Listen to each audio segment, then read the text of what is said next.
All right, let's hear this song for God's sake. Okay, I'm trying to look for. Okay, all right. So I have not heard this song. I didn't know that you composed a little. And I got to do it a cappella. If I had time, I would have like gotten out GarageBand or something, but it would have been a disaster. So it's a cappella. I don't know, and I'm not really a singer or a musician, but you paid, so. And I don't do a lot of research about the cities I go to. I know the typewriter was invented here. That's it.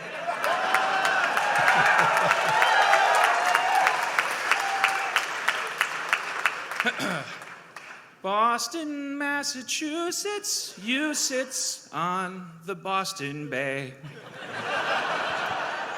And the tea you tossed into it made the British go away. Your buildings and your streets are famous, so is all your food. But here's what I've learned while walking from the lobby to my room. You might be alcoholics, Boston.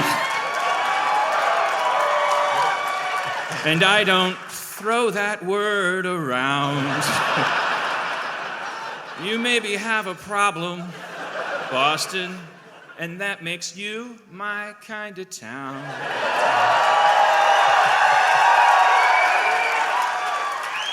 Boston, Massachusetts, you sits on the Boston Mall. And you may, Massachusetts, be the cutest of them all.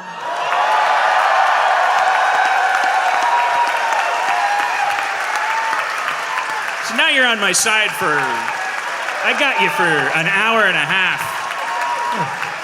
I could do whatever now. I could fart on a fucking shoe. I spent most of the afternoon today.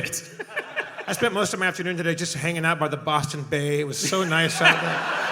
You're gonna drop by that mall too. Yeah, the mall. The famous mall of Boston. They got Sephora. They got the Baby Gap. The birthplace of Quincy Jones. Quincy Jones. When he was working on Thriller with Button Gwyneth. I was having some pizza up in, what do you call it, the North End? The North End, yeah. Area. And I was just typing in, because I was here not that long ago, and my girlfriend and I, we went and saw like all the kind of the big, touristy, like historical spots. And I just typed in, like, let's see what I'm around historically. And like number 3 on Yelp, skinny house. Famous for being a skinny house, that's it. Oh, it's not. No, and like the Paul Revere statue was number 5. Well, it's been there forever. What has it done for anyone lately? Does the Paul Revere statue like spit out burgers? It's there to keep the redcoats away. It's doing its job. Yeah, we take it for granted a little bit, but it's kind of a gargoyle, You take a picture, you move on. Skinny house, that sounds like important. I thought it was a vegan restaurant when a skinny house. It should be. Yeah. The only restaurant where you leave thinner than you came in. That would be some in Beverly Hills. You can't even get out. Yeah. Yeah, if we've done our job, you won't be able to leave. We're gonna feed you so well. That you're a fire hazard. Yeah. But seriously, there is obviously my view is skewed. When my first few times I was in New York, I was working as a writer, and all I saw was Times Square. I was staying at a hotel, and I'm like telling everybody, New York's like this, and it's like that. There's hot dogs all over the place and vomit. Oh no, I don't like New York. And then my friend took me, and he's like, no, there's you got to go below 105th and whatever the fuck the people talk about there. So my view of Boston is limited to a hotel lobby. But I will say, I think it's safe to say there is a broader definition of when you're supposed to call the police, right, on a man that. Wait a second. That is like.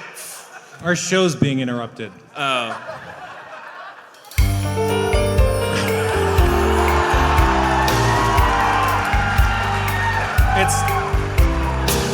Schraub is crawling onto the stage wearing an outfit or costume.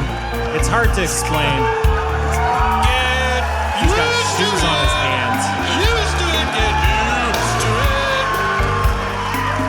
hard to explain. Get used to it. Used to it. Get used to it. How's it going? It gets worse the closer you're getting.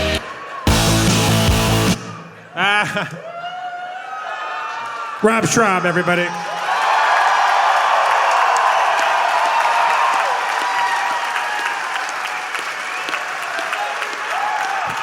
Thank you. Thank you. I bet you thought I was a dog. I thought you were a seal. I thought you were doing like a little seal bit.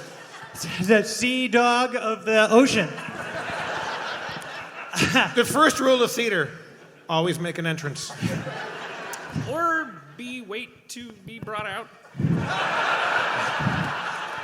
He doesn't like waiting to be brought out. No, he's not a patient man.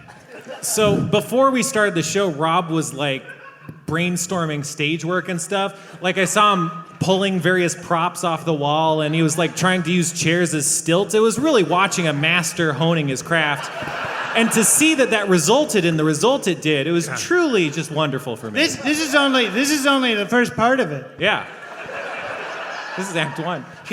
Rob promises more costume changes tonight than Dolly Parton.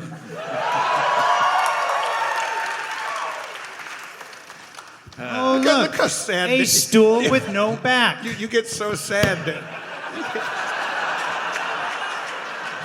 Where's he going? Schraub, everybody. Our next guest. Anyways, I'm just saying, in the day that I've been in my hotel, I have seen a lot of grown men. He's gonna hurt himself. Steve, come help. Dan, just continue. Keep going, he mouths it. Keep going. He's stilting on Just chairs. Dan. Keep going. Do your thing. Do your part, and I'll do my part, he says.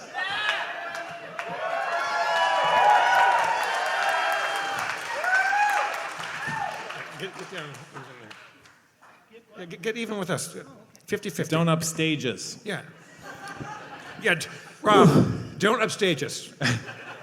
What? You've been great. Here's my impression of Schraub on an airplane. They say if you get on the airplane's Wi-Fi, that's how you get hacked. And then here's Rob at the hotel this morning in the lobby.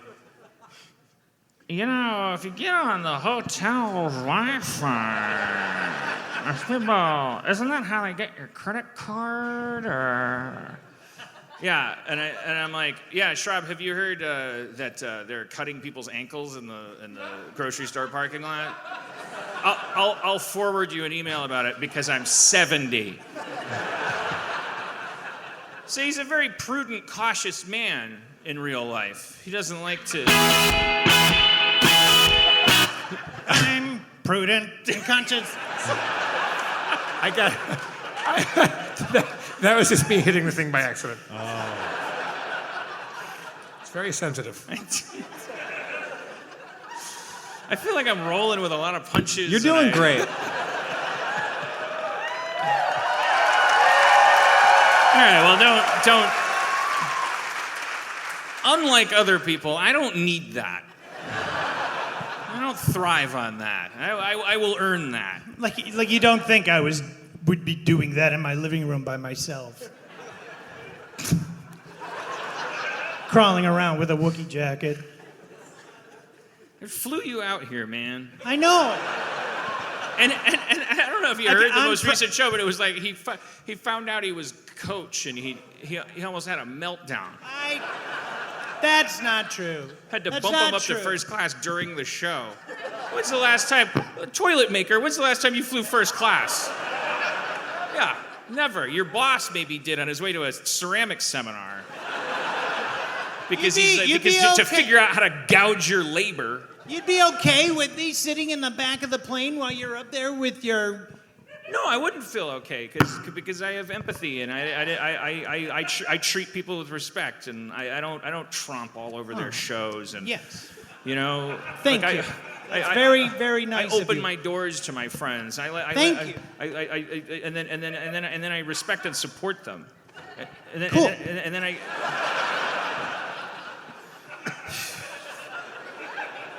So, anyways, all I was gonna say is that there's a lot of drunk people here.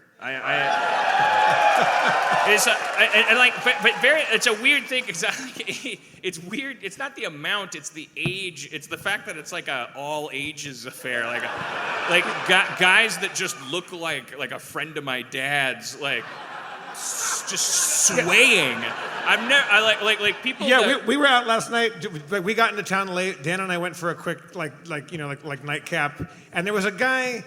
Let's put him at 57 years old, 54, maybe. He looked like a prop master. Is that a reference? No, you guys aren't TV showrunners. He looked like a prop master. Yeah, he looked like a vice principal of something. And Put him more below the line. But he came out of the bathroom and he was like completely like using all the surfaces to not fall down. like a xenomorph. But the thing was, he had this incredible.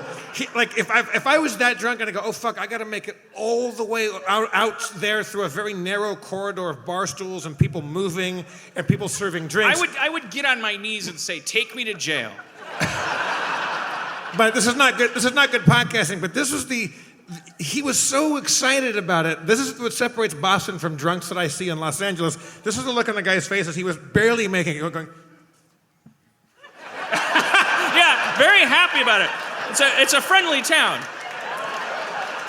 I think that's the key. Because I was gonna say in New York and LA, like I've been in both New York and LA. I've been with drunk people, all the way up to Andy Dick levels of actual Andy Dick, and like but even if you're not Andy Dick and you're famous and you have this like tag in your head, so like New York bouncers will be like.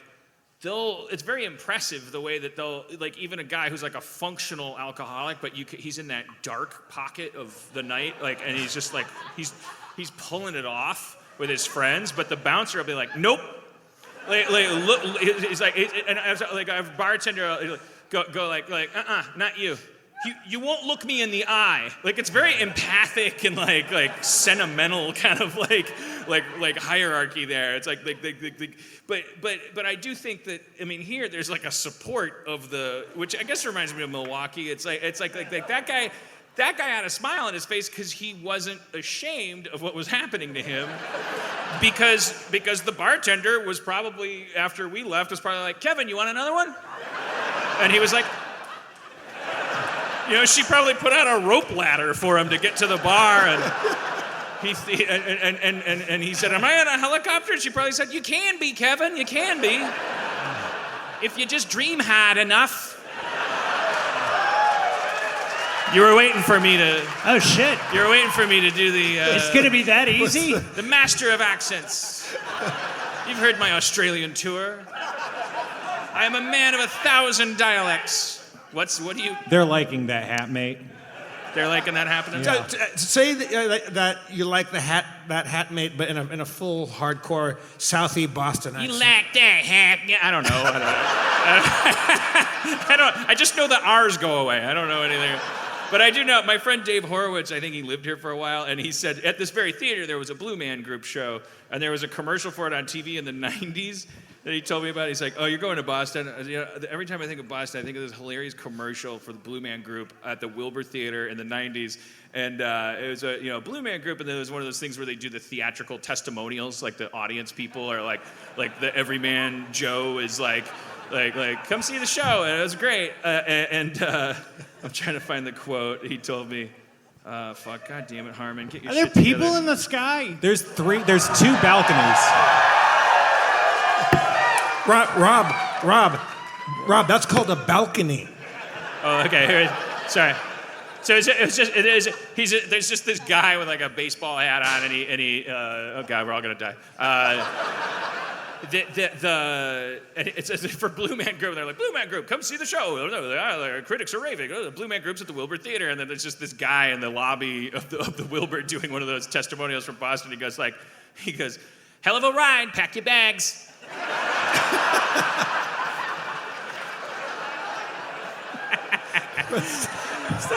It's like Greg Proops this old joke. He goes, I love being in Boston. Like, you try to flirt, every girl you talk to is like flirting with Cliff Clavin.